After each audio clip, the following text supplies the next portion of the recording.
Hello, everyone. This is Elaine Jackson, your holistic project manager from the Holistic Project Management Consulting. Welcome to our event today on portfolio management from the Project Management Institute, PMI. Thank you so much for coming. I'd like to give you an introduction to our speaker today. But first, I'd like to give you a short intro to Holistic PMC. We offer project management and agile and sustainability management training and consulting. We are dedicated to the project manager's career, and we are dedicated to helping project managers move their career from where they're stuck to a point where they're earning the top dollar in their field, as well as being respected in the jobs that they work. So if you're looking for a free consultation or an opportunity to get more information, contact us at info@holisticpmc.com, info@holisticpmc.com. So on to the star of the day. Today we have Mansoor from Sydney, who will be speaking to us. Mansoor is a passionate portfolio program and project management practitioner. He's also a consultant and an organizational radiologist. What a mouthful. He is successful at mentoring and managing and delivering mission-critical and high-risk portfolio programs and projects across various industries. I met Mansoor on LinkedIn, as I have many of my subjects that I've interviewed on Blog Talk Radio. And I was struck by the number of certifications he had behind his name, especially the portfolio management certification. So as an independent portfolio program and project management specialist, he has a proven ability to analyze and organize critical business needs and to identify deficiencies and to recommend opportunities. He is highly respected by PMI. He will be speaking at a PMI conference this August. Actually, it's in October of this year, 2014. So welcome, Mansoor. Welcome to Holistic PMC. Thanks for the introduction, Elaine. It's really kind of you talking so much about me and providing me an opportunity to talk today. You're welcome. You're welcome. So let's get right into it. We are recording this on GoToMeeting to make a YouTube video, as well as recording on Blog Talk. So Blog Talk interview may end after 30 minutes, but the YouTube video will be much longer with more details, slide information provided by Mansoor. So Mansoor, let's talk about this portfolio management, this new certification coming through PMI. What is portfolio? What is the portfolio management all about? Yes, Elaine. So every organization has got some strategic objectives, vision, and mission. So to deliver the organization's vision and mission, we have projects, portfolios, programs, and portfolios which deliver the organization's mission and vision statement. So portfolio is a collection of programs, projects, and operations grouped together, may be or may not be interdependent, and it's a centralized management, or it has identifying, prioritizing, authorizing, managing, and controlling of projects, and that is a little about portfolio management. Okay. So how does it differ from project management? I heard you say authorizing, and I don't remember we may have mentioned it, but it wasn't one of the processes in project management.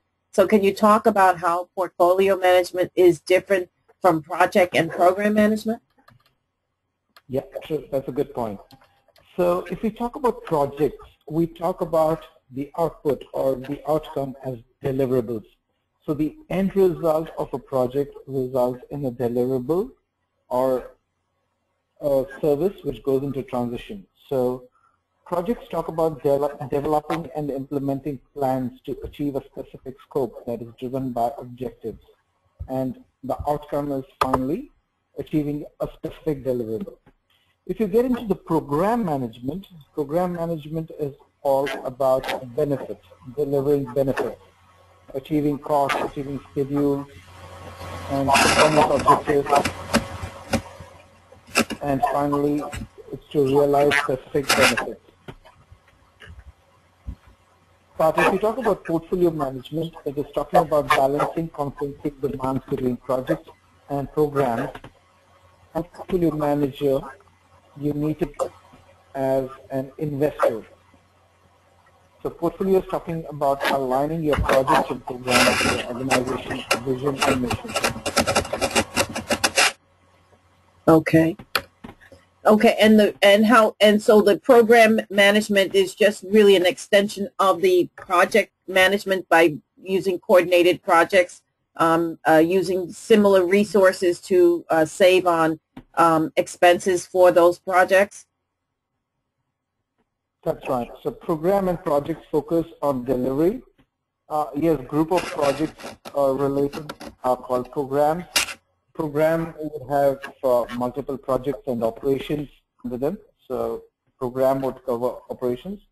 But portfolio is talking about achieving the benefits. So portfolio is talking more about aligning the organization strategy to your program benefits and project delivery. Okay, so why is portfolio management so important now? Why now? Yeah, so PMI has been doing a research a lot about portfolio management, and if you see the other part of the world, the APMG part of the world, they have quite a few certifications on portfolio management, that's NOP and other stuff. So project management, the PMI started to look and they wanted to expand beyond the PMP, beyond the PGMP, they wanted to look into the PFMP. And this is because it wanted to support organization. There are a lot of projects which are being done where it is very critical to have prioritized projects. So as a portfolio manager, you need to think as an investor. Okay, so and finally, you need to support. Yeah. Repeat that. They need to take on an investor. How is an investor different from a sponsor? Yeah. So a sponsor is a person who would allocate funds to the project. You champion the project. But as an investor, you need to think as a holistic picture. So you need to think about your organization. So you're sitting on a big bag of money. Yes, it's a little similar to what a sponsor does, but it looks at a different picture altogether. It has a look at your organization's vision and mission statement. All right, it says what is the vision and mission statement of your organization. Then it looks down and sees what projects and programs are there under your portfolio. So based upon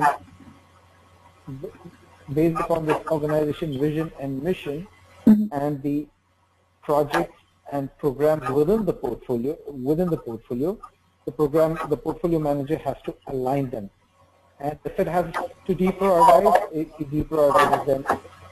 If he has to reprioritize them or authorize them to start another project or program, that happens. Okay. So it almost seems like they take on a little bit more of a role of not only the sponsor, but also maybe the senior manager or someone that's actually helping to guide the project more than the project manager or the portfolio manager does. So very true. So the role of the portfolio manager, can you talk about like roles and responsibilities?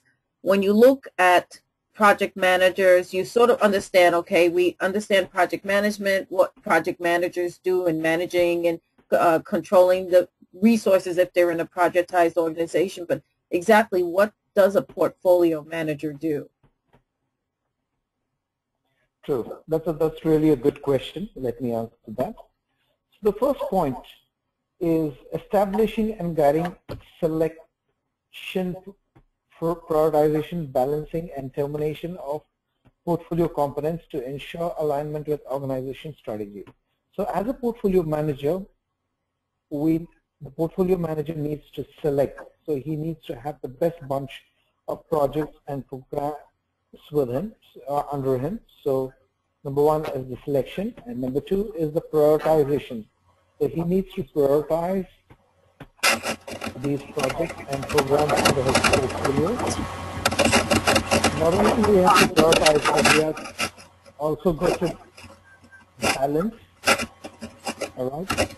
And he has to terminate these processes if needed. So if the projects and programs are no longer delivering the benefits, then he might have to terminate them. Then number two, he provides stakeholders with timely assessments of portfolio competent performance. Performance plays a very important role here. So he collates the data from the project and the program, and he delivers to the strategic team and the senior management team and the organization. He assists the decision makers with reviews, reprioritization, and optimization of portfolio. So he works very closely with the CEOs, CXOs, and he helps them make decisions. Communication is a very important part for both the program managers and the project managers, and similarly for portfolio manager. Communication has to be both up the ladder and down the ladder. He also participates in program and project reviews. So these are some of the roles and responsibilities of a portfolio manager which I have to discuss. Okay. So what was your reason really for getting your certification in portfolio management? So any certifications, what we achieve is number one, it gives you a differentiator, and number two, it gives you the knowledge and skills. Especially the PMI certifications, they not only focus about your knowledge, but they also focus on your experience. You need to have a prerequisite experience before you could actually get into the certification mode. So number one was the differentiator. I was a part of the pilot, so I wanted to be one of the first few certified in Australia. Okay. And definitely this will help you both professionally as well as it will help others within the organization to understand the value of portfolio management. Okay, that is great. But you know, when you look at the benefit cost analysis or the time that you put in to get this certification, I know the PMP certification is very challenging. Program management challenging. I would expect portfolio management to be even more challenging. Would you agree? Definitely. It was really more challenging. We did not have, the pilot batch did not have the required material. We just had a standard with us and with the examination content outline. So I had to research every line, every word, every sentence to really understand how is that working in my real program, in my real projects, and how is it going to enhance my knowledge. So that was really, really challenging. I had a study group across the world. So we had about 36 people across the world who were part of the study group. And definitely we kept ourselves motivated, and we had the pilot, which started on 28th December and then did on 28th of February. So yeah, that was the pilot phase, and we were able to certify. Okay. Do you believe that, or do you know if PMI sort of curved the test because it was the first one out and there wasn't any materials for students to study from? So if you have a look at the PMI examinations, so as the time goes ahead, it gets more and more matured. But definitely the PFMP exam was much tougher than the PGMP. We had long scenario-based questions. So we had one long scenario and we had 5 questions reflecting towards that same scenario. It was pretty challenging, and definitely it was a brain teaser examination. Okay. Okay. So why don't we do this? Why don't I give you the control over the screen and you can show us some of your stats. You have an awesome presentation. Those on Blog Talk will not be able to see that. They'll have to click the link that we'll provide later on. But let me give you the control over the GoToMeeting platform. And by the way, this is the first time we're doing both technologies at the same time. So we'll see just how well it works. No worries. Oh, okay.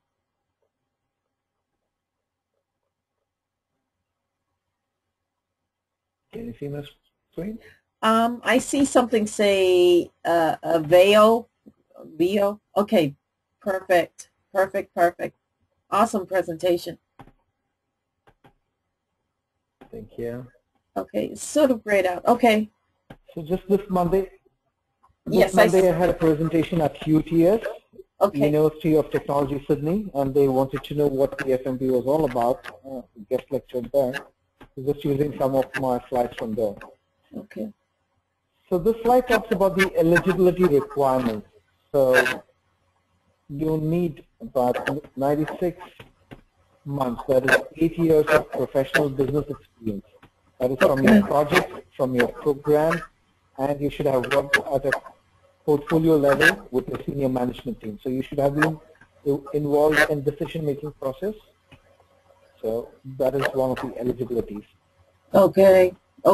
Great. So we're looking at the requirements for being able to sit for the exam. Is that correct? That's right. Okay. Are there any other requirements? You have your educational background. What about the years? Oh, so the years of experience is 7 years for portfolio. Yeah. So this professional business, let me just see if I can see this whole screen here. Professional business experience, portfolio. So you need to have 7 and 8 years?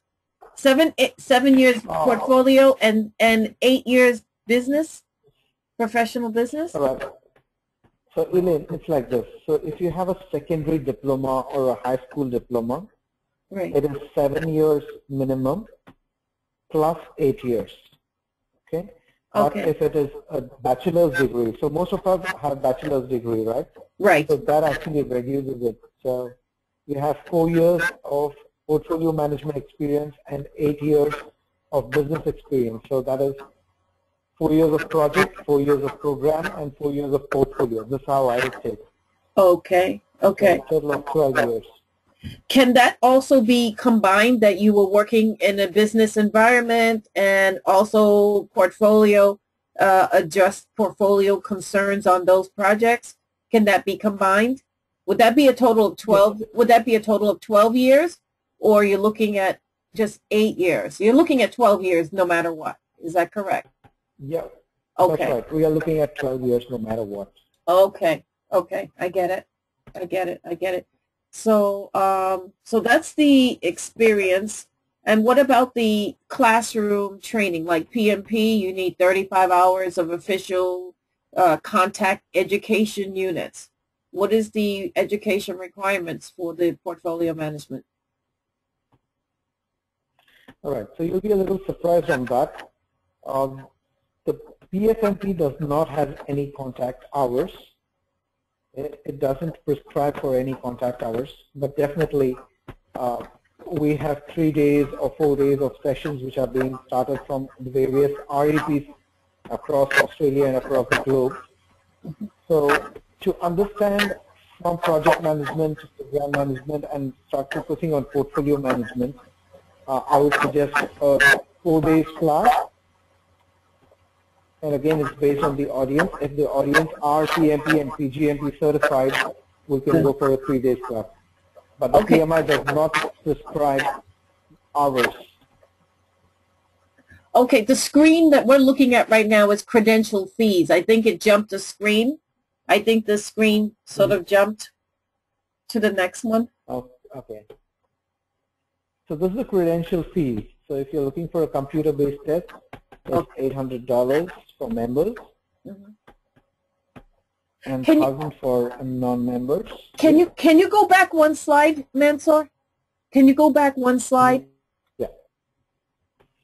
Yeah. By the way, everybody on the looking at this presentation, look at the credentials at the bottom. Amazing. Okay, so I thought I saw a slide that actually talked about education, an education component, but I guess it didn't. No. Not education, Yeah, so, but work experience. So the education is here and the work experience. Okay, it's all on one. All right, we can go to the next slide. Okay. So we have the computer-based test for $800 for members, and for non-members it was $1,000. Okay. And the people who did the pilot, we received a 20% discount. So after we got certified, we received a rebate from PMI. So that is one reason of writing, and the advantage of writing the pilot exams. You get a rebate. Mm-hmm. Mm-hmm. A recertification exam fees would cost $600 per member, but I would highly appreciate people to put in their effort and not even look at the re-examination process. Re-examination? I really wish, yeah, re-examination process, that's right. Do you think that that's coming down to PMP and program management too, where we will have to do re-examination? Is this re-exam if you take the test a second time, or is it after you pass, every time you recertify, you have to take the exam again? No. So what happens is if somebody does not clear in the first attempt, he gets a re-examination. So that is the one. The recertification is the re-renewal. So once you complete your 3 years of cycle, you have your credential renewal, which is $60. Okay. Which has to be done once in every 3 years. The re-examination is in conditions if people do not clear the first time, then this re-examination comes in. All right, I understand now. Great. Thank you for that explanation. This is some great stuff. I hope that those who are watching this are looking at their resumes and looking back at their experiences to see if they have this the credentials or have the requirements to even go for this certification. So I think, Mansoor, you told me there's less than 200 people in the whole world with this certification? Yeah. As per the stats of 1st of August, we have 68 from USA, 11 from India, 3 from Australia, and we have 134 global count as of 1st of August. Wow. Okay. And so when you compare it to, how long is the exam? I'm just sort of wondering, how long is that exam? It's a 4-hour exam with 170 questions. Okay. Now, program management certification, you actually have to do an essay and then somebody has to interview you. Is that the same for the program, the portfolio management? True. So we have to write our summaries. So I'll just go to the next slide. So we have 170 questions, 4 hours, as I said. And the exam blueprint depends upon 5 domains. So we have strategic alignment, governance, portfolio performance, risk management, and communication. So this is the exam breakup. Okay.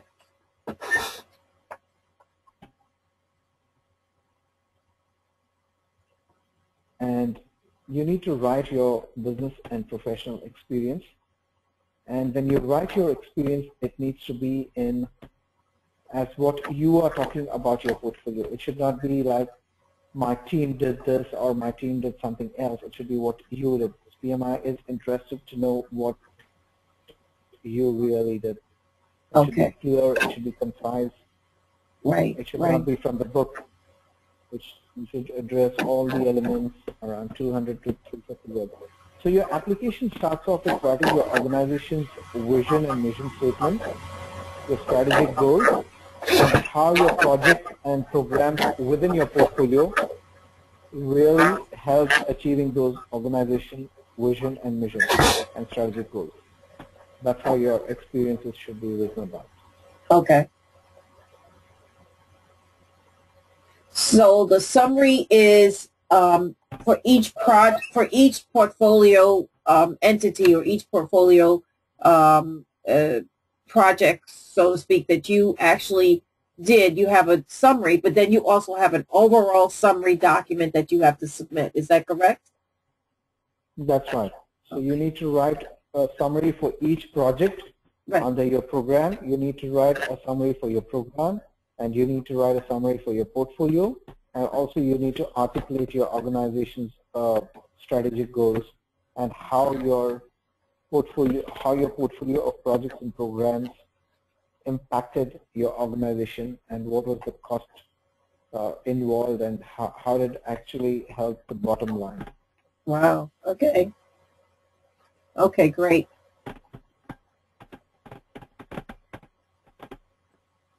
So can you give us some tips on test-taking tips, or some tips for people who are going to take this exam? I'm assuming by now some people have seen the opportunity to produce some mock exam questions or some best practices tips that are out there on the web. So can you lead us to those? True. So Dr. Ginger Levin has been working on these questions, and she's got one of her books which is out in the market recently. So what is her name again, please? Ginger Levin. Yes, Dr. I do Ginger know Levin. of her. Yes, what lovely person, Ginger. She's been very helpful to a lot of project managers. Definitely. Yeah, and I'm authoring a book on portfolio, program, and project risk management with her. So you should see a book in next 6 months to a year, very soon. So okay, he's working on a book with her. So that's one of her projects. Okay, she's really a great person to work with. Oh, definitely, definitely. Yeah. Very motivational, very motivational. And she has a wealth of knowledge. So let me ask you, what type of work will meet the requirements? So people have to really dig through all of their work and separate what they did as projects. But when you look at programs, wouldn't some of those projects be part of that program that you're going to be reporting on? And wouldn't some of those projects and programs be part of the portfolios? Yes, definitely. So you might have worked on projects which were independent in your initial years of career. Then later, as you would have progressed, there could be some projects grouped to your program and programs to group to your portfolio. So when you're really talking about your last 4 to 8 years, you need to focus on what you did for an organization. I know for sure we might have not been in an organization for the last 12 years. I was fortunate to be in EMP for 8 years, where I got to work on a portfolio of program and projects. So I was fortunate enough to get those experiences. But should you have experiences of just project management and program management and then portfolio management, you can sum them up. That should not be a problem. Okay, perfect. And so what is that audit process like? So the audit process is once you submit your summaries, it goes through the review, and we have a panel review. The panel review goes through the questions, and they will ask more questions about it, or they will ask you to provide more details as required. And once the summaries are clear, so that goes through a panel review. And once your panel review is completed, you have to go to a multiple choice question. So it's a multiple choice question, which is the second stage of evaluation. Okay, excellent. Excellent. So I just want to warn those on the blog talk to please look out for the recording to get the rest of the details. We're at the last 15 seconds on the blog talk. So this is Elaine Jackson from Holistic Project Management Consulting. You can reach us at info@holisticpmc.com, and we'll send you out the YouTube recording. Thank you so much for being on Blog Talk Radio. Okay, so I wanted to ask you some more questions, Mansoor, if it's all right. Yeah. Okay, what type of, I want to ask, what kinds of jobs are out there? Are project managers seeing the benefits of of going through this portfolio management certification? What types of jobs are really out there only for those people, and what kind of salary ranges are we looking at? All right. So my knowledge on this, so when I try to talk to a lot of people across various industry, I have seen people at a higher level, at a CEO level, at a CTO level, at a CXO level, uh, not doing PMP, not doing PGMP because they've just crossed that stage and they have all their reportees doing a PMP or a PGMP. So this certification targets those people who are there up the ladder and might not want to do a PMP. So that is the first set of audience.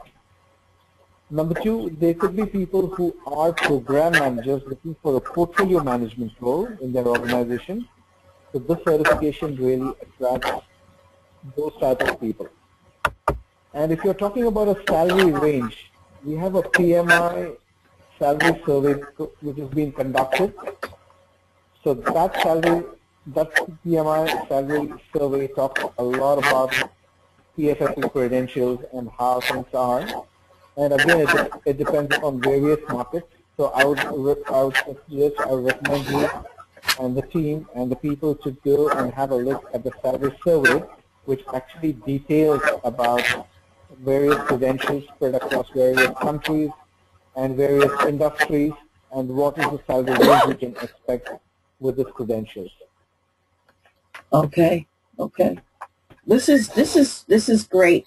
This is great. So, in terms of jobs, where would one would have to go to through very technical sources to identify the jobs that are looking for portfolio managers? So you probably through the PMI website and PMI chapters and places like that. Is that correct? That's right. So PMI Careers advertises jobs, and we promote jobs for PMP, for PGMP, and very soon we'll start for the PFMP too. Excellent. It's the elite crowd which will be focused. Yes, definitely. Okay. So the salary ranges, you don't have any indication or idea right now what those salary ranges would be in the U.S. for positions as portfolio managers? I have seen a range, I can talk about Australia. I have seen a 180,000, 200,000 for a portfolio manager here. I'm not sure too much about the US, but the salary survey which will definitely talk about every country as well as industry segment as well as the certification segment. It's a thorough report and it's a very good report to go through. If you log into pmi.org and type in salary survey, you will definitely get to see the whole breakup. Okay, that would be great. That would be great. So I wanted to ask you a question that we had not talked about before, but I'm sure you're aware that a lot of project managers are working multiple projects and programs all day long, working 18-hour days. Do you feel that many of them, they call them project managers, but they're really doing portfolio management, a mix of program and portfolio management? That's right. So in one of my recent engagements, I had a senior project manager from the energy industry, and after about a day of complete discussion, we got to know that he's not a senior project manager, not a program manager, but he's a portfolio manager, and he's been working on the energy portfolio for the last 10 years. Okay. So yes, there are people and there are organizations who are yet to mature, and there are organizations who really just work on projects, but they don't group them as programs and portfolios. Okay. The certification, yeah, the certification is for the people who actually have worked on portfolio management. If they have used these tools and techniques which PMI has prescribed, and they have aligned their projects, and they can definitely go in and write their experience summaries, and do the exam. It doesn't have to be a portfolio manager by designation, Okay. but if they've been handling a work of programs and projects, Mhm. they could definitely go ahead. Okay, so it would be to the benefit of those listening to this recording to go back through their work experiences over the last 12 years and identify where they were using tools that were not only for projects and programs, but using portfolio management tools, and then target that. Even if they didn't want to go for the certification, to just be for their own peace of mind, knowing that they were doing actually portfolio management, even though they weren't being called that. True. Okay, so I have one last question. Are you mentoring, or are there individuals mentoring managers that want to get into portfolio management? You know, we have mentors now that help, like we help with coaching and getting people across, the knowledge across so that people understand it, and then helping them to prepare for the exam. Have you seen any groups or companies open up doing that yet? Yes, so I have a group called Aspiring to be a Portfolio Manager in Really? LinkedIn. Okay. We have we had the first study group, which I was the lead, and we had about 36 people. And then after I certified my exam, I started the second group. And out of the second group, we have close to 6 people certified from the second group. And yes, I have people approaching me for mentorship, and I've been mentoring people. Few people I mentor individually, and that process is going on. Excellent. I'm glad I asked. See, it pays to ask the questions, because if I didn't ask you this, I probably would not have known. So this is wonderful. Thank you so much for all the great information. Is there anything else you want to share with our listeners? How can they reach you if they're interested in maybe having you speak at their PMI chapters? How can they reach you if they're looking for mentorship opportunities or training opportunities with you? Yeah, number one, they can contact yourself. They can contact Holistic Project Management Consulting, and they can come through you, or they can directly come through me. My email address is mohammedman, MOHAMMEDMAN @gmail.com, or they can connect me through LinkedIn and send me a message, or join Aspiring to be a Portfolio Manager study group, and definitely I can help from there on. There are many ways of contacting me. I'm an associate director with PMI Sydney chapter, so anyone who's local in Sydney can always touch base with me. Excellent, excellent, excellent. Mansoor, this was by far one of the best interviews I've done in a very, very long time, and I want to thank you so much for being part of the collection of Blog Talk Radio for Holistic Project Management. Thank you so much. It's my pleasure, and once again, thank you for providing me an opportunity, Elaine. You're welcome. I will send you, you're welcome. I'll send you a copy of the recording, and you can use it on your sites and share with whomever you choose so that you can promote yourself even further. Perfect. Thank you so much. You're welcome. Have a great day. Same to you, and good luck, everyone. Bye-bye. Thank you. Bye-bye.